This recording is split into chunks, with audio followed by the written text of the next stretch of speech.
오늘의 사건 반장입니다. 술을 마시며 시끄럽게 욕설을 하는 손님에게 자제를 부탁했더니 상을 뒤엎으며 행패를 부렸다는 제보가 들어왔습니다. 경찰이 다녀간 뒤에도 그 손님은 다시 찾아왔고 몸싸움까지 벌였다는 주장입니다. 일본 도쿄의 한 대학에서 유학 중인 20대 한국인 여성이 수업 도중 둔기를 휘둘러 8명을 다치게 했습니다. 여성은 집단 괴롭힘을 그만두게 하기 위해 저지른 범행이었다고 진술한 걸로 알려졌습니다. 뾰로롱. 안녕하십니까. 예, 참. 막 눈 오고 비 오고 막 참. 예. 진실 추적자 사건 반장 시작합니다. 앞서 뉴스룸에서 보셨던 것처럼 아마도 이번 주 중에 윤석열 대통령에 대한 이 두 번째 체포영장 집행이 이루어질 걸로 보입니다. 그렇게 되더라도 사건 반장 가급적 결방하지 않고 이 정상 방송할 수 있도록 최선을 다해 보겠습니다. 그리고 보시다시피 컨디션 난조로 제 목 상태가 많이 좋지 못합니다. 이 가족 여러분께 최고의 모습을 보여드리지 못해서 정말 죄송한데요. 하야와 같은 이해 좀 구하면서 오늘 출연자 소개해 올리죠. 예. 자, 백다혜 아나운서, 박지훈 변호사, 박상희 한국열린사이버대 교수, 양지열 변호사 나오셨습니다. 안녕하세요. 안녕하세요. 자, 버지니아 삽니다. 제 딸 최예나와 동생 안영숙 생일이 같답니다. 축하해주세요 하신 안영희님. 어바인 삽니다. 딸 예진이와 사위 한결이가 지난 크리스마스에 예쁜 손자 은우를 낳았습니다. 축하해주세요 하신 박미경님. 메릴랜드에도 많은 눈이 왔네요. 작품 한번 만들어봤습니다 하신 정영진님. 할머니 2명이서 서울에서 광안리 여행을 갔는데요. 호텔을 못 찾아서 헤맸는데 여학생들이 얼마나 친절하게 길 안내를 해주던지요. 광안리 천사표 학생들 고마워하신 노보키님. 지난 9일 인천 영종도 한 아파트 입구에서 추위에 떨던 10살 여자아이한테 핫팩 준 아저씨. 이 할머니가 대신 감사 인사 올립니다 하신 김원자님, 배영아님, 이상훈님, 이현준님 모두 사랑합니다. 재미는 물론 의리로 함께하는 아세이 사반 뉴세이 750. 예, 대한민국과 전 세계 동포 가족 여러분의 시선을 모아서 출발합니다.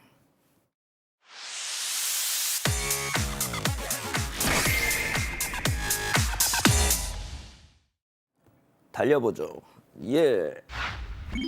60억 꿀꺽 전세 사기 부부입니다. 자, 세입자들 보증금을 가로채서 미국으로 도망갔던 전세 사기범 부부 결국 강제 추방됐다는데요. 자, 양 변호사님 설명 좀 해주시죠. 네, 40대 남 씨와 최 씨 부부입니다. 2022년 8월이었고요. 이들이 대전 지역에서 한 90명 가량을 상대로 해서 62억 원의 깡통 전 월세 사기를 한 겁니다. 그렇게 피해자를 많이 낳았는데 말씀드린 것처럼 2022년 8월에 미국 조지아주의 아틀란타 공항을 통해서 미국에 들어갔습니다. 그리고 돈이 많이 있었겠죠. 그걸로 아틀란타 쪽에서 고급 주택가에 살면서 자녀들은 펜시클럽 보내면서 이렇게 편안하게 지내고 있다가 수사가 시작되니까 이번에는 아틀란타에서 미국 시애틀로 옮겼습니다. 도피 생활을 이어가던 중에 우리 경찰이 첩보를 입수를 했고 결국 그쪽에서 한 2개월 정도를 잠복한 끝에 부부를 검거했습니다. 지난달에 미국에서 강제 추방 결정이 됐고 드디어 한국으로, 대한민국으로 오게 된 겁니다. 자, 저희가 진짜 하고 싶었던 얘기는 이거죠. 미국은 저 사람들 얼굴 만천하에 공개했는데 정작 우리나라 언론은 어쩔 수 없이 저희도 포함해서 저렇게 했습니다. 자, 이게 법률의 차이기도 합니다. 미국의 100% 다 모든 주가 공개하진 않지만 거의 많은 주가 범죄를 저지르거나 문제가 되면 얼굴을 공개하도록 되어 있고요. 지금 이 사건 문제가 뭐냐면 이 부부한테 사기당했던 사람 중에 한 명 50대 남자가 지난 6월 달 극단적 선택을 한 일도 있었습니다. 그만큼 심각한 사건인데 그래서 한 유튜버가 이 두 부부 이 얼굴을 공개도 하기도 했는데 이 남편이 이 유튜버한테 너 가만 놔두겠다. 당신의 가정을 가만 놔두지 않겠다. 오히려 협박 메일을 보냈다고 해요. 왜요? 자기 얼굴 공개했다고 유튜버가. 그렇지만 미국에서 연방이민세관국에서는 추방하면서 얼굴을 공개됐잖아요. 저걸 또 기어코 지워낸 거예요. 공개해놓은 거를. 우리나라 법에 따라 가지고. 과연 이게 맞는 건지. 범죄 저지른 거 맞잖아요. 전세 사기 수억 대 전사기를 저질렀는데 이걸 봐주는 게 맞는 건지. 미국은 좋은 나라입니까? 미국은 괜찮고 우리는 안 됩니까? 이런 부분들 한번 고민을 해봐야 될 것 같습니다. 알겠습니다. 다음 이어가죠. 미용실 날벼락입니다. 자, 백다희 아나운서 전해주시죠. 네, 지난해 12월 27일에 서울 송파구의 한 미용실에서 사고가 발생을 했습니다. 네, 영업 중인 미용실에요. 한 아이고. 승용차가 이렇게 벽을 무너뜨리고 안으로 들어옵니다. 이게 무너진 벽과 집기들이 시술을 받던 손님들과 직원들을 덮치고 미용실 안은 순식간에 아비규환이 됐는데요. 의자에 앉았던 손님은 정말 간발의 차이로 차를 피했습니다. 서둘러서 자리에 나와서 몸을 살피다가 충돌 후에도 조용한 차에 다가가서 운전자를 이렇게 구조를 하는데요. 해당 차량의 운전자는 70대 여성이었습니다. 건물 지하 주차장으로 내려가는 길에 진입을 하다가 사고가 난 건데요. 이 현장에 있던 미용실 직원들과 손님들은 다행히 큰 부상을 입지 않았고 근육통 정도만 느꼈다고 합니다. 카운터에 있던 원장은 팔에 크게 멍이 들었다고 해요. 이 사고로 인해 수리공사는 약 일주일 동안 미용실은 영업을 못했고요. 이 가위 등 집기들이 모두 파손이 돼서 이 집기 피해액만 약 1,000만 원이 들었다고 합니다. 대체 왜 저렇게? 자, 이게 70대 여성 운전자인데 급발진을 주장을 하고 있습니다. 근데 사고 직후에 이 운전자가 나오지 않기 때문에 많이 다쳤나? 이렇게 생각을 했는데 아마도 그 안에서 연락을 취했던 것 같아요. 아들하고 전화 연락을 했던 것 같고 15분 정도 지났을 때 아들들하고 함께 나와서 어떤 일이냐, 경찰 불렀냐, 뭐 이렇게 얘기를 했다라고 합니다. 예. 다만 이 규모가 이제 한 1천만 원이라고 하는데 감가상각 같은 걸 해야 돼, 중고품. 그것 때문에 배상 금액이 적을 수도 있다라고 지금 손해사정사가 얘기를 하고 있다고 하지만 사실은 교통사고 낸 거 맞고요. 예. 지금 100% 과실이죠. 70대 운전자. 거기에다가 감가상각 한다고 하더라도 영업 손실이라든지 이런 것도 배상을 받을 수가 있습니다. 만약에 보험회사에 정확하게 배상을 안 해주면 민사소송을 제기하는 게 맞습니다. 그렇군요. 알겠습니다. 다음 이어가죠. 아니, 가격은 왜 물어요? 목욕탕에 문의 전화를 했다가 황당한 답변을 들었다는 건데요. 제보해 주신 그 통화 음성 함께 들어보시죠. 여보세요? 네, 사우나 몇 시까지예요? 6시까지 하는데요. 네, 얼마씩이에요, 그러세요? 왜 그걸 물으세요? 아니, 가려고 아니, 목욕비가 아까우면 오지 마세요. 여기 얼마 하는 걸 안 가르쳐 드릴게요. 오시면 붙어 있습니다. 볼 때는 아니, 사우나 얼마 하는지 알아야 가는 거죠. 그걸 왜 묻냐니. 네, 사우나가 요즘 얼마 하는지 물어볼 수 있죠, 고객이. 그런데 이 사우나는 대전광역시 중구에 있는 사우나인데 이 제보하신 분이 오랜만에 사우나 가려고 가격은 얼마고 언제 끝나는지 정말 궁금해서 물어봤는데 가격을 물어보자마자 그건 왜 물어요? 알려주지 않을 거예요. 라고 얘기하고 더 물어보려고 그러니까 이제 툭 끊어버린 거예요. 그러니까 뭐 별다른 얘기를 한 것도 없고 뭐 아무런 괴롭힌 것도 없는데 왜 이런지 모르겠다라고 얘기를 했습니다. 사건 반장 제작진도 한번 그 문제를 한번 물어보고 싶어가지고 전화를 드렸으나 예. 연락이 되지 않았습니다. 그렇군요. 알겠습니다. 자, 다음 이어가죠. 간밤에 다녀간 테러리스트입니다. 정말 해도 해도 너무한 쓰레기 투기 사건. 자, 이번에는 그냥 쓰레기 봉투만 버리고 간 게 아니라면서요. 맞습니다. 이 대구에서 세탁소를 운영하는 부부가 겪은 일인데요. 너무 화가 난다면서 조카분이 제보를 해주셨습니다. 지난 10일 이미 영업이 끝난 불 꺼진 세탁소가 이제 나오는데요. 한 흰색 차량이 그 앞에 주차를 합니다. 그리고 잠시 후에 차주로 보이는 한 남성이 웬 큰 봉투를 꺼내 오는데요. 네, 이렇게 봉투를 꺼내 와서 발로 툭툭 찹니다. 네, 그러다 이제 한 손에는 휴대전화 플래시를 켜고 봉투를 밟아서 당깁니다. 계속 한 손으로 봉투를 좀 치대면서 흔들어대는데요. 결국 열린 봉투를 뒤집어서 이렇게 내용물을 탈탈 털어버립니다. 그렇게 바닥에 쏟아버리고 나서 발로 휘적휘적 이렇게 흐트려 놓고 또 손으로도 건드는가 싶더니 이렇게 차를 타고 그냥 가버립니다. 네, 그런데 다음 날 세탁소 사장이 출근해 보니까요. 가게 앞이 이렇게 엉망이 돼 있었던 겁니다. 쓰레기를 투기하고 간 건데 그냥 봉투채로 투기를 한 게 아니라 봉투를 뜯고 또 조각조각 난 쓰레기들을 흩 뿌려놓고 그냥 가버렸던 겁니다. 양 변호사님, 진짜 왜 저러고 살아? 예, 이거를 제보해 주신 분이 이 세탁소를 운영하는 부부의 조카라고 합니다. 이 조카분이 너무 속상해서, 왜냐하면 이 이모 부부인데 두 분 다 몸이 좀 불편하시다고 합니다. 그런데도 불구하고 세탁소를 운영하고 계신 건데 그 앞에 저런 일을 저질러 놓은 겁니다. 그래서 이분들은 사실 저 불편한 몸으로 저거 다 치웠대요. 치우고 아우 일 크게 만들기 싫다 하면서 신고도 안 하려고 하셨답니다. 하지만 제보자분이 너무 화가 나가지고 구청에 또 신고를 했는데 저 차 그거 신고하려면 일일이 그 차량 번호 같은 것도 정확히 나온 사진 필요하다 그래서 이분이 또 가까스로 찾아내서 이 사진 찾아내서 그걸 또 신고를 하셨다고 하는데 글쎄 저는 저 뭐 구청에서 그냥 쓰레기 무단 투기 정도로만 끝날 일일지 좀 의아해요. 저 모습을 보면 뭔가 매칭 케이스는 복수하는 듯이 그렇게 좀 보이거든요. 그래서 업무방해 어떻게 보면 그런 고의 같은 것도 있는 상황이 아닌가.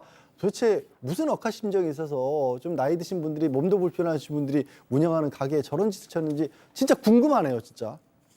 자, 지금 저 차량 그 앞에 사진 다시 한번 좀 보여주실래요? 자, 박 변호사님. 예, 8호4사네요. 예? 아니, 아닙니다. 아닙니다, 그렇게 보여요. 아닙니다. 네, 죄송해요. 예. 아유, 알려줬으면 좋겠어요. 아닙니다. 아닙니다. 아니죠. 아닌데. 아닌데. 너무 속상해요. 예. 왜냐하면 예. 기본이 안 돼 있어요. 기본이 사람이. 버리는 거 우리 이해 못하지만 버리는 걸 다 쏟아 부은 거 아닙니까? 인간이 돼야 되는 거 아닙니까? 뭐 그 행동도 문제지만 그것을 쏟아 부은 거는 좀 전에 양 변호사님 말씀하신 것처럼 악의적으로 괴롭힘의 모습으로 봐야 되거든요. 그러니까. 마음 같았으면 저 차량하고 번호 나는 보이거든, 저 눈에는. 시청자 여러분들 안 보일 것 같은데 뭐 544인가 그래요. 하여튼 느낌에. 본인이 걸렸다고 생각하면 저렇게 행동하겠습니까? 얼굴이나 차량이. 근데 안 걸릴 것 같으니까 버리고 그것을 쏟아붓기도 하고 뭔가 악의적인 뭔가 있는지 그런 것들도 경찰이나 좀 확인이 좀 필요하지 않을까 조심스럽게 생각이 좀 듭니다. 그러니까 말이죠. 그리고 제가 잠깐 말씀하신 중간에 이 채팅창을 봤더니 우리 가족 여러분들이 지금 TV를 틀어만 놓으시고 다른 일을 하시면서 귀로만 들으시는데 진행자가 바뀌었나 막 여기 그대로 있습니다. 자, 마지막 사연으로 가보죠. 집들이 없는 집들이 선물입니다. 자, 집단 지성의 판단을 받아보고 싶으시다면서 제보해 주신 사연 들어보시죠. 안녕하세요. 집들이는 하지도 않고 선물만 챙겨간 직장 동료 때문에 고민인 30대 여성입니다. 문제의 직장 동료는 연차가 가장 높은데요. 회사가 수평적인 구조여서 상사는 아니지만 모두가 선배님이라고 부르고 있어요. 최근에 선배가 본가를 나와서 독립을 했는데요. 그러더니 후배들한테 집들이 선물을 달라고 조르고 다녔습니다. 그런데 후배들이 알겠다고 했더니 대뜸 상품 링크를 보냈다는 거예요. 받는 사람이 필요한 걸 줘야지라면서 누구에게는 TV, 누구에게는 소파, 누구에게는 전자레인지 이런 고가 물건들을 보냈습니다. 원룸에 맞게 작은 걸로 고르긴 했지만 TV만 해도 50만 원대라서 한 명에게 사달라고 하기에는 다 과해 보였어요. 아니나 다를까 후배들도 원하니까 사주긴 했지만 너무한 것 같다 이런 반응이더라고요. 게다가 예전에도 어린 후배한테 복직 기념 선물을 요구했다는 걸 알게 됐습니다. 그래도 이미 받아갔으니까 그대로 넘어가는 듯 했는데요. 문제는 선배가 이 집들이를 할 생각이 전혀 없었다는 겁니다. 선물한 지 몇 달이 지나도 소식이 없어서 최근에 후배 한 명이 아니 선물도 다 드렸는데 집들이는 언제 하냐고 물었거든요. 그런데 선배가 그렇네? 근데 집들이는 안 할 것 같아 이렇게 대답을 한 거예요. 분명히 집들이 명목으로 선물을 받은 건데 집들이를 하지 않는다니. 여러분은 이런 선배 행동이 이해가 되시나요? 그렇군요. 자, 기다리고 기다리셨던 푸처 핸즈업 타임. 8천여 분의 우리 가족 여러분들 함께하고 계신데요. 채팅창에 OX로 함께 참여해 보시죠. 오늘은 죄송하게도 저희 목 상태 때문에 두 분이 따로 역할을 좀 해주시겠습니다. 먼저 사연자 백다혜 아나운서입니다. 아니 상희 선배 분명 본가 떠나서 독립했다고 집들이 선물 달라고 했었잖아요. 그래서 우리가 선배가 사달라고 찍은 뭐 가전제품들 없는 살림에 돈 탈탈 털어서 선물해 줬잖아요. 우리는 우리 역할 다 했어. 그럼 선배도 선배 몫을 해야지. 바로 집들이 왜 안 해요? 선배 그거 안 하면 이거 먹튀예요 먹튀. 빨리 날짜 찍으세요. 동그라미. 좋습니다. 자, 다음 직장 동료, 선배라고 불린다는 사람, 박상희 교수, 스타트. 먹튀? 다혜얘 말하는 것 좀 봐. 야, 집들이 선물이라는 게 뭐야? 새 집으로 간 기념으로 거기에다가 뭐 필요한 것들 살림살이 다 선물해 준다는 거 아니야? 맞지? 그래서 니네가 하나씩 해준 거고 그랬으면 끝이지. 뭔 집들이를 하라 마라 니들이 나한테 뭐 맡겨놨니? 먹고 떠들고 마시는 게 뭐가 중요해? 이렇게 귀한 것들을 선물해 준다는 게 중요한 거지. X. 교수님 X? 아니요. X라고 방금 그건 써있길래 뭐예요, 그럼? X. 저 동그라미입니다. 아, 동그라미. 네. 자, 양 변호사님. 아니 그냥 이건 저는 범죄 같은데요, 거의.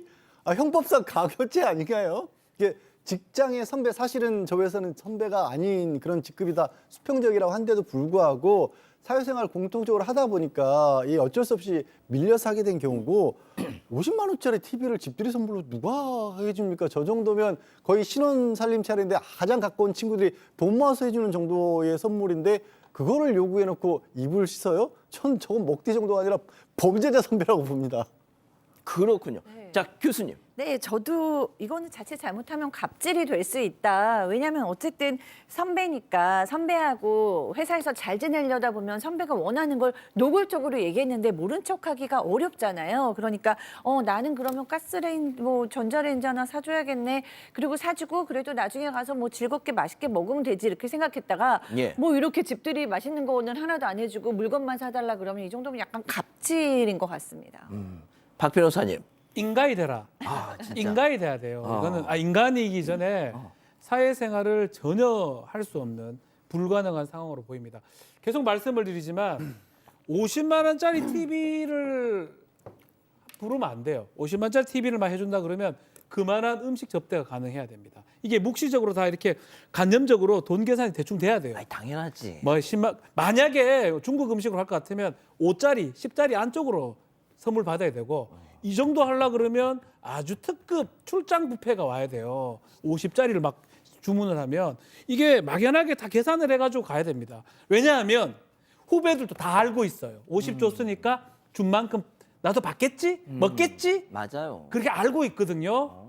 박상희 씨 혼자 그게 아니거든요. 정신 차리시고 사회생활 하셔야 돼요. 그래 되면 후배들 다 잃어버리고 당신 매장됩니다. 아, 그렇군요. 자, 백다희 아나운서. 네, 저도 진짜 이해가 안 가고 이게 집들이 선물을 대놓고 링크로 보내는 것도 좀 이상하고 너무 한 사람당 50만 원짜리는 선물을 요구하는 것도 정말 이해가 가지 않습니다. 가족분들도 충격을 많이 받으셨는데요.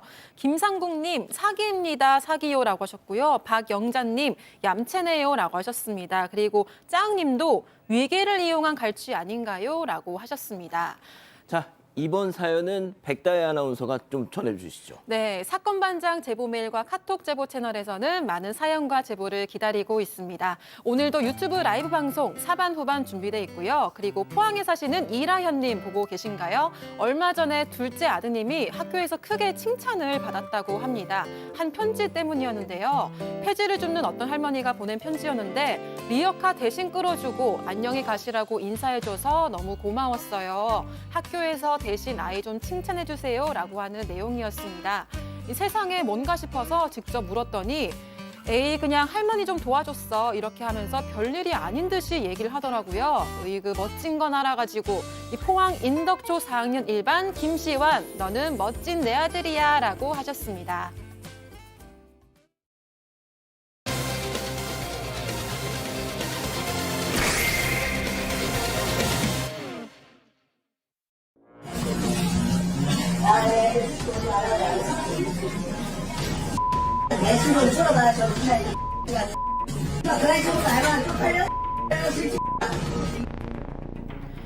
영업 마감을 앞둔 술집 안 심한 욕설을 섞어서 가며 떠드는 단체 손님에게 직원이 다가가서 좀 조용히 해달라고 부탁을 했더니 이렇게 입에 담기 힘든 말이 되돌아왔다고 합니다. 잠시 후 직원과 대화를 나누던 흰 옷을 입은 남성은 갑자기 벌떡 일어나서 상을 뒤엎습니다. 그래도 분이 안 풀렸는지 다른 테이블까지 차례로 뒤엎기 시작하는데요. 대체 이 술집 안에선 무슨 일이 벌어진 걸까요? 자, 영상만 보시더라도 막 진짜 열이 확 올라오실 거예요, 벌써부터. 자, 30년 동안 진짜 많은 장사를 해보셨지만 저런 인간은 처음이라면서 제보를 주셨습니다. 네, 그렇습니다. 일단 이 일이 일어난 건 지난 6일 새벽 경기도 양주에 있는 한 실내 포장마차였다라고 합니다. 새벽 2시 반 정도였고요. 당시에는 여자 직원 혼자, 근데 그 직원이 20대 여자 직원인데 5년 동안 저 매장에서 일을 했었고 너무 일을 잘하는 베테랑이어서 정말 잘해보라고 그런 한 달 전 정도에 점장까지 시켜준 그런 직원이 딱 혼자 지키고 있었던 겁니다. 그런데 거기에 새벽 2시 반에 7명의 단체 손님이 들어왔다는 겁니다. 이 신분증 검사를 해보니까 공산에서 06년생 20대 초반이죠. 7명이 뭐 안주 소주 8병에다가 참치 김치찌개 치즈 계란말이 뭐 스팸 후라이 딱 20대 초반이 시킬 만한 그런 안주들이죠. 그래서 그걸 한 8만 원어치를 시켜서 먹기 시작을 했대요. 여기까지는 문제가 아니었을 텐데 그중에 제일 어린 친구들 이제 갓 20살 된 그런 친구들한테 술을 억지로 먹이고 저기서 뭐 토하고 그리고 막 자기들끼리 시끄럽게 떠드는데 그냥 떠드는 정도가 아니라 욕을 하고 난장판을 만들었던 겁니다. 이거 그냥 둘 수가 없는 상황이었는데 좀 말이 점장이지만 말씀드린 것처럼 5년째 일하고 있었던 20대 여직원 한 사람이 저걸 감당하고 있었던 겁니다. 심지어 다른 테이블에서도 좀 조용히 시켜달라는 뭐 이런 요청이 들어와서 그 직원분이 가서 확 부탁을 하셨대요. 자, 그런데 그 중에 한 인간이 이렇게 나왔다는 겁니다. 체크포인트 짚어보죠. 연수의 밥상 뒤엎기. 직원 얘기 들어보시죠. 조용히 좀 해달라 하는데 아니 그럼 수집이 시끄럽지 조용하냐 그러면서 시끄러우면 직접 말하지 왜 알바생 시켜서 조용히 하게 하냐 하면서 다른 테이블한테 시비를 걸기 시작을 한 거예요. 그래서 제가 사장이다 조용히 좀 해달라라고 하고 그래서 상을 다 엎기 시작을 한 거죠. 그래서 다 아주 엉망이 돼 있으니까 이제 계산 안 하고 그냥 나가려고 하는 거예요. 그래서 기다리라고 경찰 부를 거니까 그래서 카운터로 왔어요. 근데 이제 저를 따라오면서 그 위에 술병이 있던 그 테이블을 이제 엎기 시작을 한 거죠. 박 변호사님, 예. 이 지금 채팅창에서 어떤 분이 이 범죄도시 네. 초롱이 느낌 난다고. 초롱이 느낌요. 밥상 없고 막 이런 모습이거든요. 사실은 젊은 사람들이긴 한데 마감 시간이 다 돼가는데도 계속 술 먹고 소리를 막 치고 이러니까 아마 테이블을 보긴 봤던 것 같아요. 특히 옆에 손님도 있잖아요. 좀 조용시켜달라고 하니까 일행 중에 가장 좀 나이가 많아 보이는 대장 같은 사람이 야 시끄러우면 직접 말하지 왜 알바생 시켜서 말하냐 이렇게 얘기를 했다고 하고요. 옆에 있는 테이블 손님들한테 시비를 걸었다고 합니다. 그래서 직원이 내가 사장이다라고 하니까 반말하시네? 라면서 상을 엎은 겁니다. 그 다음에 또 계산도 안 하고 나가려고 하니까 경찰 부른다고 하니까 또 그 후에는 다른 옆에 상들을 또 엎으면서 욕도 하고요. 또 실내에서 담배도 피고 심지어 담배불도 끄지 않는 거를 직원한테 던지기까지 했던 것 같습니다. 04년생이랍니다. 04년생. 교수님, 네, 그렇습니다. 04년생이 저렇게 걸어 다녔군요. 예? 네, 자 진짜 정말 아유. 04년생이면 진짜 피덩이 아닙니까? 피덩이. 그러니까요. 저는 03년생 아이를 키웠는데 저희 아이 친구들 비슷하게 하는 아이들이 저렇게 가서 막 상을 뒤집어 엎고 정말 옛날 정말 포악한 어르신들이나 했던 행동을 저렇게 했다는 게 너무 끔찍합니다. 그러니까 모든 04년생이 그렇다는 게 아니고 저 녀석만 그렇다는 말씀입니다.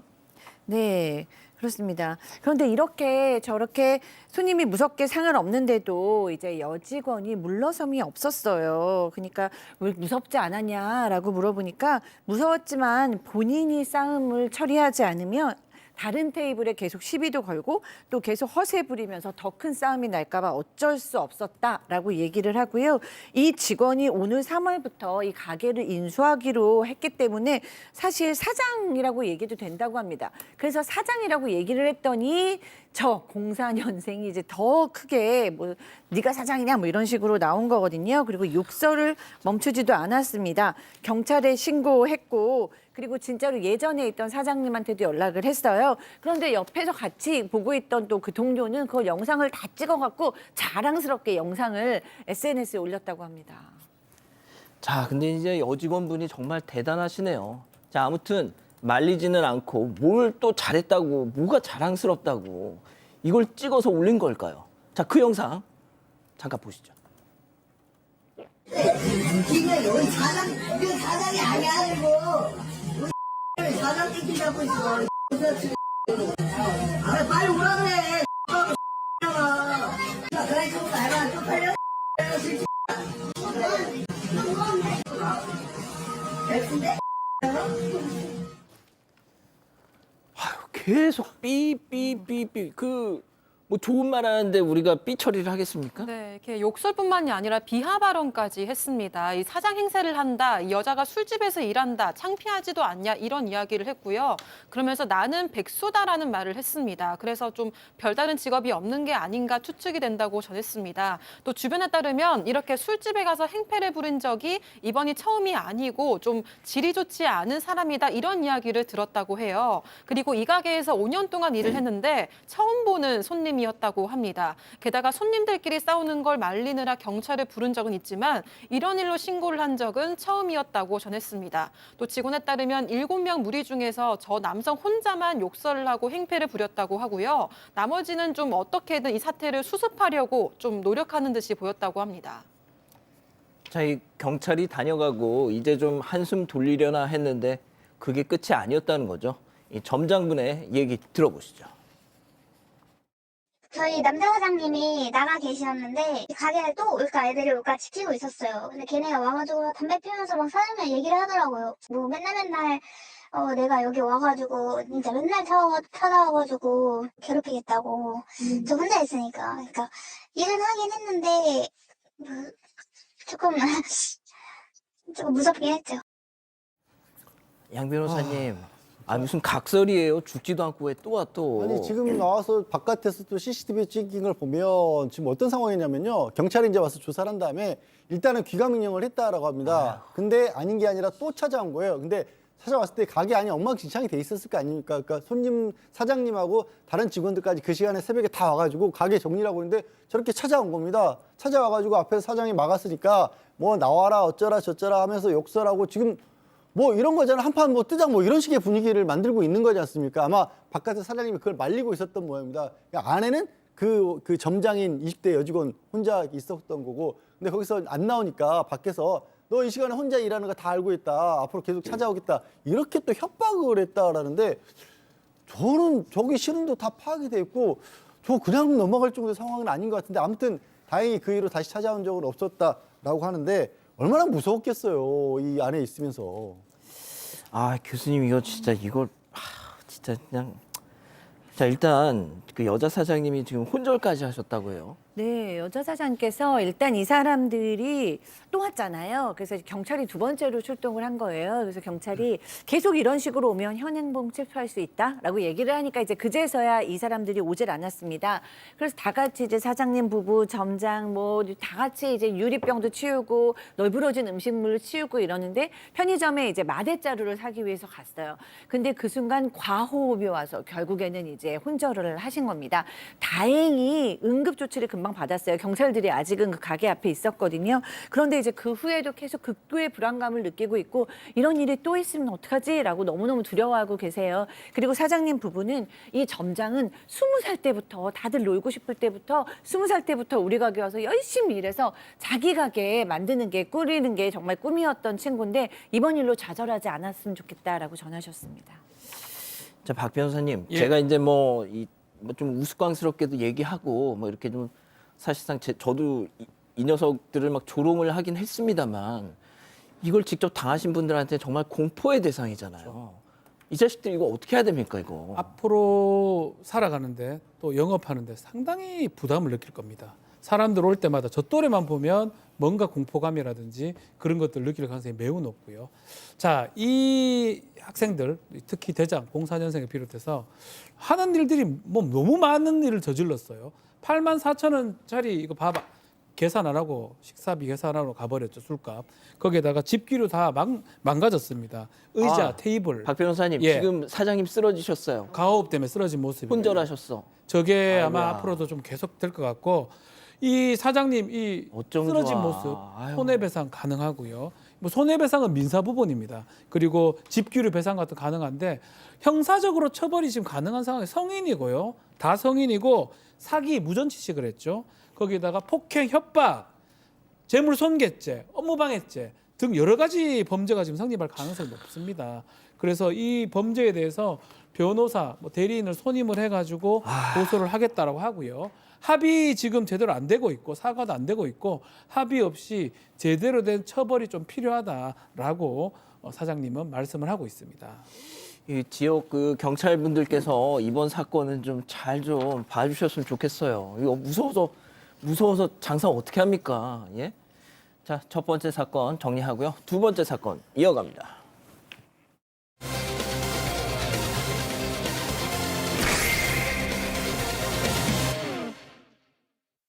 일본 도쿄의 한 대학에서 유학 중인 20대 한국인 여성이 수업 도중 둔기를 휘둘러 8명을 다치게 했습니다. 여성은 집단 괴롭힘을 그만두게 하기 위해 저지른 범행이었다고 진술한 걸로 알려졌습니다. 무슨 일이 있었던 건지 알아봅니다. 주말 동안에 일본에서 온 사건이에요? 네, 맞습니다. 사건은 지난 12일에 일어났고요. 일본 도쿄의 마치다시에 있는 호세이 대학 다마 캠퍼스에서 발생을 했습니다. 오후 3시 45분쯤에 학생 약 100여 명 정도가 수업을 듣고 있던 강의실에서 일어난 사건인데요. 한 학생이 망치를 휘둘러서 학생들이 다쳤다는 신고가 경찰에 접수가 됐습니다. 피해 학생들은 모두 8명이고 망치에 머리와 이마, 팔 등을 맞아서 타박상을 입었습니다. 이 중 3명은 머리에 출혈이 심해서요. 학교 안의 진료소에서 응급처치를 받았고 나머지 학생들도 모두 병원으로 이송이 됐습니다. 다행히 모두 이제 대화가 가능할 정도로 의식이 있는 상태인 걸로 전해졌고요. 근데 중요한 건 이 망치를 휘두른 범인이 바로 22세의 한국인 여성 유학생 유모 씨라는 겁니다. 유모 씨는 2023년 4월에 명문 사립대인 호세이 대학교에 입학을 했습니다. 그런데 이렇게 수업 도중에 학생들을 상대로 범행을 저질렀고 현장에서 상해 혐의로 체포가 됐습니다. 호세이 대학교, 이게 한자 표기로 하면 법정대학인데요. 이 스가 전 일본 총리의 모교이기도 하죠. 자, 수업 중에 갑자기 누군가 망치를 들고 나에게 달려든다. 소름 끼치지 않습니까? 자, 당시 그 현장에 있던 학생들 얘기 들어보시죠. 自分たちテスト受けてたんですけど、なんかテスト終わったらもうすごい救急車とか警察が多かったです。いやもうすごい怖くて物騒だなって思います。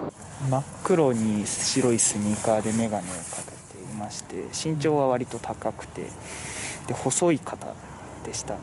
私見たのだとやはり頭部を殴ったり無言無表情で終始その殴り続けていたと認識しております。 말도 없이 무표정하게 이랬다는 거 아니에요? 너무 네. 진짜 무섭네요, 좀. 네, 그러니까 이제 강의실에 있었던 학생들에 따르면 이 가해자 유 씨가 맨 처음에는 수업을 앞에서 듣고 있었대요. 그런데 갑자기 일어나서 뒤로 갔다고 합니다. 뒤로 가면서 겉옷에 있었던 망치를 꺼내서 뒤에 앉아있던 학생들 머리를 막 망치로 가격을 한 거예요. 그러니까 막 학생들이 혼비백산을 하고 소리를 지르잖아요. 그런데 도망가는 학생한테도 망치를 휘둘렀다고 합니다. 결국에 이제 망치가 자기 손에서 떨어졌는데 그때부터 학생들 책상으로 가서 학생들의 물건을 막 집어 던졌어요.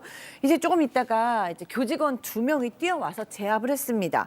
그런데 이 유모 씨가 교직원들한테 아무 일도 아니다라고 얘기하면서 태연하게 이렇게 밖으로 나갔던 거예요. 그러니까 보던 지금 학생들이 너무 섬뜩했다라고 얘기했습니다. 왜냐하면 피해 학생들은 머리에 피를 흘리고 있었고 아유. 손으로 지혈하고 있었고 또 옷도 붉게 물들어 있는 상황이었기 때문입니다. 자, 뭐 제일 궁금한 거는 도대체 왜 이겠죠? 현행범으로 체포가 됐습니다. 유 씨요. 경찰 조사 과정에서 뭐 당연히 지금 다 있기 때문에 모든 범행을 인정해냈는데 이제 범행 당일 아침에 다른 교실에 있던 망치를 자신의 겉옷에 숨겨서 강의실에 들어갔다고 얘기를 하고 있고요. 범행 이유는 이렇게 밝히고 있습니다. 그룹에서 무시를 너무 당해서 울분에 쌓여 있었고 그래서 주변에 있는 망치로 때렸다. 괴롭힘을 당해서 답답했다라고 덧붙이고 있는데요. 학생들한테 일본인 학생들 따돌림을 당했었는데 그것을 그만두게 하려면 같은 교실에 있는 학생들한테 그 사람들을 때리는 것밖에 다른 방법이 없다고 생각을 하면서 결국은 따돌림, 일본말로 이지메죠. 이것을 강조를 했고요. 매일 괴롭힘을 당하고 우울했고 무시당하고 있다고 느꼈다고 합니다. 근데 뭐 아무리 괴롭힘을 당했다 한들 저렇게 대응하는 게 맞나 싶은데, 자, 중요한 거, 뭐 그랬다고 해도 저 행동이 뭐 용서를 받을 수는 없는 거지만 실제 괴롭힘이 있었습니까? 글쎄요, 아직은 그 부분은 좀 알 수가 없는 것으로 보입니다. 일단 어떤 괴롭힘, 그러니까 무시를 당했다는 건지는 좀 구체적으로 알려지지가 않았습니다. 그리고 지금 실제로 그렇게 괴롭힘을 당했다라고 할 때 그 가해 학생들과 지금 사건의 피해자들이 일치하는지도 잘 모르는 상황이긴 한데, 다만 지금까지 피해 학생들의 진술은 또 좀 그런 거와 상관이 없어 보이기도 해요. 피해 학생 6명은 전혀 모르는 사이이고 아예 본 적도 없다라는 정도이고, 다른 2명 같은 경우는 같이 수업을 들었지만 그냥 얼굴만 아는 사이다. 그러니까 뭐 괴롭힐 만한 사이가 아니다라는 건데, 알 수 없죠. 뭐 누가 지금 정확히 얘기를 하고 있는지는. 그래서 지금 일본에서는 일단 가해자가 한국인이기 때문에 경찰청이 국제범죄대책과의 수사를 담당하고 있고, 사건 자체는 송치가 검찰로 돼 있지만 이 지금 그 가해 학생의 자택도 수색을 해서 범죄의 동기를 좀 확인하고 있는 상황입니다. 자, 이 테러 사건이 있고 난 직후에 유모 씨 주변인들은 한 목소리로 이런 얘기들을 했다고 합니다. 체크포인트 짚어보죠. 역시 그 녀석이 라는 건 또 무슨 얘기일까요? 네, 유모 씨와 같은 학부생들은 유모 씨가 예전에도 여러 차례 폭력적인 성향을 보여왔다고 얘기했습니다. 학부 같은 반 남학생도 옆에 있다가 갑자기 뭐 이렇게 머리를 확 내려친 적도 있고요. 또 혼자서 얘기하면서 너희들이 아니라고 얘기하면서 페트병으로 책상을 내리치는 적도 있었어요. 그래서 이 사건이 발생하자 옆에 있던 학부생들은 역시 그 녀석이 범인이지라고 생각을 했다고 합니다. 그리고 또 이 유모 씨에 대해서 항상 혼자 있던 사람이다라고 회상을 하면서 주로 혼자 다녔지만 그렇다고 위축돼 있었던 것은 아니고 도리어 당당한 느낌이었다라고 얘기를 했어요. 다른 학생들은 언제나 학교 내에서 폭언과 폭력적인 행동을 일삼아서 언젠가는 사고를 치겠구나라고 생각했다라고 말했습니다. 박 변호사님, 예. 저도 일본 뉴스로 저걸 봤는데 그냥 그 얼굴이 다 공개가 됐죠. 당연히 일본은. 일본은 뭐 다 공개 실명 보도가 원칙이기 예. 때문에 얼굴이 공개됐고 현행범으로 체포가 됐거든요. 근데 보통 일본에서도 네. 본인이 마스크를 쓰겠다고 하면 그것까지는 허락을 해주거든요. 해줍니다. 예. 근데 저 친구는 보면은 마스크도 안 쓰고 너무나 고개를 빳빳이 들고 있어요. 지금 여기 지금 우리는 또 가려줬는데 사실은 그대로 나옵니다. 사실 얼굴이 그대로 나오고, 사실 좀 22살의 정말 평범한 여대생 모습, 좋은 모습이거든요. 좋은 모습인데 이제 문제가 현지에서 고개를 두리번 와서 네. 신기해하듯이. 크게 뭔가 죄책감이라든지 뭔가 두려움 이런 게 별로 없어 보입니다. 저 모습 자연스럽게 본인이 얼굴을 지금 드러내고 있는 모습입니다. 자, 이 문제가 지금 만약에 어떤 괴롭힘을 당했다면 뭐 그런 폭력 이해할 것도 뭐 이해하지 못할 것도 아니지만 그래도 너무 가격한 거 아니냐는 게 일본 현지의 지금 반응이 좀 있고요. 반면에 또 이런 것도 있어요. 다시는 일본 땅 밟지 못하게 추방하든가 이런 조치해야 된다라고 얘기하는 사람도 있는데, 이제 문제는 일본에 있는 많은 한국 유학생들입니다. 맞아요. 왜냐하면 이런 일이 생기잖아요. 도망갑니다. 한국인들 보면 혐한 어떤 그런 갈등 같은 게 여론이 들끓어서 학교 다니는 게 좀 어려질까 걱정되고, 지금 한국 유학생 사이에는 당분간은 한국말 쓰지 말자, 일본어 쓰자, 한국어 쓰지 말고 일본어 쓰자, 이런 이야기가 나오고 있습니다.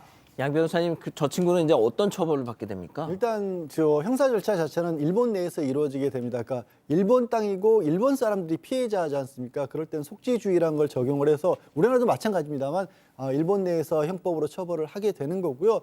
우리 법하고 일본 법하고 특히 형사 절차 이런 거 굉장히 유사하거든요.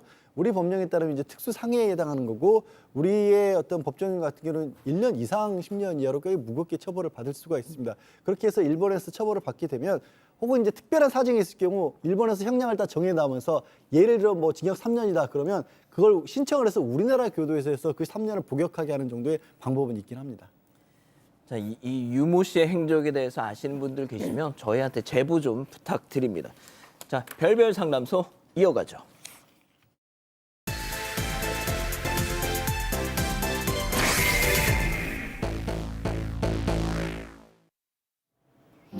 한 중학교 교실, 허름한 교복을 입은 남학생이 도시락을 꺼냅니다.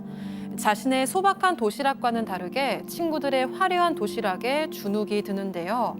잠시 후 집에 돌아온 남학생. 여동생은 진수성찬을 즐기지만 남학생은 부러운 눈길로 쳐다만 봅니다. 같은 집에 살면서도 전혀 다른 대우를 받는 남매. 이 가족에겐 어떤 비밀이 숨겨져 있을까요? 제보 사연인데요. 어느 날 아침 생전 처음 보는 가족이 3명이나 나타났다. 네, 그렇습니다. 말씀하신 40대 남성인데요. 어린 시절에 어머님이 일찍 돌아가셨는데 갑자기 아버지가 새엄마하고 형하고 동생을 그렇게 모시고 들어서 그 집에서 살게 됐다고 합니다. 뭐 가족이 새로 생긴 셈인데 어쨌든 아버지가 사업이 굉장히 잘 나가고 있었대요. 근데 이 남성은 어린 시절에 늘 그냥 계속 가난했답니다. 뭐냐면 그냥 이웃 교복도 물려입게 하고 학교에서 내 아이들 공부하면 다 밀리게 만들었고 도시락은 밥, 김치, 콩자반 이런 거밖에 없었다는 거예요. 근데 아버지가 돈이 있는데도 왜 그랬냐라고 하니까 아버지는 엄마에게 말해 이런 상황을 그렇게 얘기를 했고 엄마한테 이제 새엄마죠. 새엄마한테 얘기하면 네 아빠가 돈 안 주네? 네 아빠라는 거예요. 그러니까 그냥 다 따로 이렇게 지금 구별을 했던 거고 문제는요. 그 새엄마의 이 아들, 딸 있지 않습니까? 그 남녀는 비싼 옷에 고기 반찬 가득한 보온 도시락.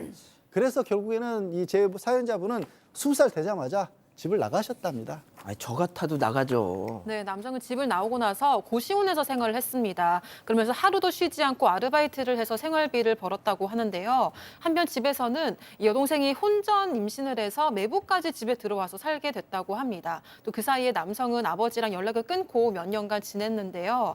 남성은 회사에 정식으로 취업하고 나서야 아버지를 찾아뵀습니다. 그런데 그때 집안 상황이 전보다도 굉장히 복잡해져 있었다고 합니다. 여동생은 결국 이혼을 하고 나서 아이 2명을 데리고 부모님 집에 얹혀서 살고 있었던 아이고. 상태였고요. 몇 년 뒤에는 형마저 이제 혼전 임신으로 이제 딸을 부모님께 맡겼다고 합니다. 결국 아버지는 아내와 딸 그리고 손주들까지 무려 5명을 부양을 해야 되는 상황이었던 거죠.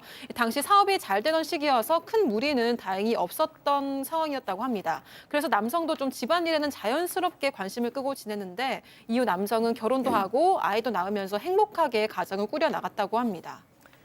자, 그냥 신경을 끄고 살았는데요. 자, 얼마 전에 이 아버지한테서 이 남성 충격적인 얘기를 듣게 됐다는 겁니다. 직접 들어보시죠. 왜 갑자기 아버지 돈이 하나도 없게 된 거냐 궁금하다. 아버지 집이었는데 그 집 팔고 나서 그 이후에 이사한 아파트가 전세였거든요. 그때부터 이제 어머니 명의였다는 거죠. 그리고 이제 그 다음 이사를 했는데 엄청 허름하고 큰 집이었어요. 애들이 있으니까 이제 큰 집을 일부러 한 것 같아요. 근데 거기가 월세였다라는 얘기를 아버지가 하시더라고. 그때부터 이제 명의로 간 거고 전세에서 월세로 갔으니까 보증금이 확 줄어들었을 거 아니에요. 그 텔레비전 강요로 사건을 썼다 라는 얘기를 하더라고요, 아버지가. 아, 박 변호사님 예. 뭔가 느낌이 세한데요? 그렇죠. 아버지 고백에 따르면 20년 전에 암투병하면서 가세가 기울었는데 아마 고급 주택이 때 있었던 것 같아요. 그것을 팔 수밖에 없었다고 하는데 당시 계모가 이 집을 그 남편 명의로 하면 문제가 생길 수 있으니까 전셋집 명의를 자신의 이름으로 해달라고 요청을 했다고 하고요. 더 놀라운 게 있습니다. 또 이사 갈 때는 아버지 모르게 월세집으로 옮기면서 그 명의 자체를 계모의 딸 여동생 명의로 바꿔버렸다고 합니다. 하하. 자, 그런데 이게 끝이 아닙니다, 교수님. 네, 이 아버지 말씀에 따르면 이 사업이 가세가 기울어진 건 맞지만 그렇다고 막 빚더미에 오를 만큼 그렇게 망한 건 아니었어요. 그런데 몸이 이제 안 좋아지시면서 모든 재산 관리 동반기를 딸에게 맡긴 겁니다. 그런데 딸에게 맡긴 후에 집이 자가에서 전세로 바뀌었다가 월세로 바뀌었잖아요. 명의자도 딸로 되어 있었고, 근데 전세로 갔다가 월세로 갔다가 하면서 보증금이 크게 줄었는데 그 돈이 어디가 있는지를 알 수가 없었다고 해요. 그래서 딸한테 어떻게 된 거냐라고 물었더니 딸이 바로 무릎을 척 꿇더니 아버지 그 돈 제가 썼어요라고 이제 막 빌면서 얘기하면서 아버지 병원비도 들었고요, 아이들 교육비도 들었고요, 살다 보니까 계속 쓰게 됐다라고 이제 싹싹 빌었습니다. 딸이 눈물까지 흘리자 뭐 아버지는 어떻게 하겠어요? 그냥 그 일을 덮고 넘어갔다고 합니다. 자, 아버지 재산을 다 썼다는 이 딸. 여기서 충격적인 사실이 또 하나 뿅 나오죠. 3년 전이었다고 합니다. 그 아버지 돈 다 써버렸다는 여동생이 갑자기 저 아파트를 샀으니까 이제 부모님에게 폐 안 끼치고 독립하겠습니다라고 그렇게 얘기를 했다는 겁니다. 그래서 새 아파트로 이사를 가고 부모님한테는 40년 된 방 2개짜리 월세집을 구해줬다라는 거예요. 아니 돈이 어디서 났냐 그러니까 그동안에 짬짬이 투자도 하고 그리고 대부분 이거 대출이다라고 하면서 대신에 이제 아버지한테 부담 안 주고 저만 따로 나가 살게요 이렇게 얘기를 했대요. 그리고 나서 황당한 얘기가 남아 있습니다. 결정적으로 이제 이 딸이 독립해서 이사를 가는 날 계모라는 사람이 딸 이사 가니까 짐 옮기는 거 도와주고 오겠다 이렇게 갔답니다. 그리고 돌아오진 않았어요. 그러니까 결과는 어떻게 됐냐면 새로 지은 그 아파트가 15억이랍니다. 15억짜리 아파트에 저 계모하고 딸하고 그 가족들은 살고 아버지만 월세방에 혼자 남겨진 거예요. 세상에. 강제 별거를 당한 거예요. 아버지란 사람이. 자, 뿐만 아니라 더 황당한 제안까지 듣게 됐는데요. 이 계모 역할의 박상희 교수, 계모의 딸 역할의 백다희 아나운서, 그리고 이 아버지 역할의 박지훈 변호사, 이 세 사람이 별별 극장으로 이 내용 다시 준비해봤습니다. 만나보시죠. 여보, 내 말 좀 들어봐요. 좋은 생각이 있는데 우리가 이혼만 하면 당신한테 기초생활보장급여가 나온다네. 어때요? 이제 당신 일 안 해도 돼. 뭐라 카노? 이게 뭔 소리고? 내 사전에는 막 절대 이혼 이런 게 없다. 아빠, 무조건 엄마 말 들어. 나라에서 공짜로 돈 준다는데 이걸 왜 안 받겠다는 거야?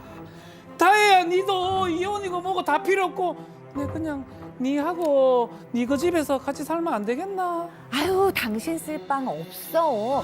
나도 손주 돌보려고 같이 있는 거라니까. 아니, 당신 혼자 지내는 게 훨씬 좋지. 아빠, 얼마 말 좀 잘 생각해봐요. 이혼이라는 게 다 서류상으로 그런 거지. 그냥 지금처럼 사는 거야. 야, 이거 나 속이려고 하는 것 같은데 나는 니들하고 내 골방이 더 좋으니 같이 살면 안 되나? 안 되나? 안 되나? 야, 자, 이거 그러니까 위장 이혼을 하자는 거죠? 네, 맞습니다. 위장 이혼을 하자고 얘기를 한 건데요. 좀 너무하죠. 생각을 해봐도. 이게 현재 아버지는 건강이 나빠져서 택시기사 일도 그만두고 혼자 40년대 구축 빌라 월세집에서 지금 살고 있다고 합니다. 아들이 가끔 명절에만 찾아뵙는데 계모가 늘 집에 있었대요. 그래서 별거 중인 건 정말 꿈에도 상상을 못했다고 합니다. 그리고 좀 솔직히 아버지에 대한 정이 없어서 관심도 크게 없었다고 하고요. 그리고 3년 전에 계모가 이혼해서 독거노인이 돼야 기초생활수급비를 받을 수 있다면서 닥달을 해가지고 결국 한 달 전에 아들 모르게 합의 이혼까지 한 겁니다. 지금은 딸 명의 월세 집마저 곧 쫓겨날 위기에 처해 있는 상황이라고 합니다. 자, 그럼 여기서 오늘의 궁금증 짚어보죠. 야, 진짜 재혼 가정에 헌신하다, 헌신짝 된 아버지. 이거 집과 재산 다시 돌려받을 수 없을까 했는데, 자, 양 변호사님 방법이 있을까요? 아, 글쎄요. 일단 이게 뭐 하루 이틀 사이에 뭔가 이렇게 거짓말을 해서 재산을 확 빼돌렸다거나 계약을 강제했다거나 이런 게 아니라 야금야금 긴 시간을 두고 이렇게 뭔가를 옮긴 것 같습니다. 그래서 물론 이제 내막을 들여다봐야 되겠지만 당장 뭐 하나를 이렇게 거짓말해서 가져갔어 이런 게 아니잖아요. 쉬운 상황은 아닌 것으로 보이네요. 안타깝지만. 아, 쉽지 않다. 박 변호사님, 그렇지만 이게 사실상 뭐 설계를 당한 거 뭐 이런 거죠? 약간은 뭐 위장이 아니고 일부러 그렇게 유도한 걸로 보이고, 다만 재산 분할 이런 게 한 2년 정도는 가능하거든요. 합의 이혼을 했다고 하더라도 계속 재산 분할이 가능하기 때문에 일정 금액에 대해서 재산 분할 청구를 좀 하면, 다는 아니더라도 일정 금액은 받을 수 있기 때문에 법적인 좀 조언을 좀 받으셔야 될 것 같습니다. 자, 교수님도 뭐 한 말씀 주시죠. 네, 뭐 새로운 아내를 믿고 뭐 사랑해서 다 믿은 거는 제가 아니지만 중요한 거는 하나뿐이 없는 아들을 돌보지 않으셨다는 데 있죠. 맞아요. 그 아들이 정말로 구박받고 방임받으면서 그냥 정말 너무 잘 자랐는데요. 지금이라도 이제 본인 건강 스스로 챙기시면서 아들 괴롭히지 마시고 무탈하게 있으시는 게 그래도 아들 이제 괴롭히지 않으시는 방법 같습니다. 자, 우리 가족 여러분들은요? 네, 러브러브님, 자기들은 잘 살고 뭐 하는 건지라고 하셨고요. 알코네이님은 자기 가정만 잘 챙기시면 됩니다. 이렇게 사연자분은 자기 가정만 챙기세요라고 하셨습니다. 예, 자, 별별 상담소 이렇게 정리하고요. 잠시 뒤에 돌아오겠습니다.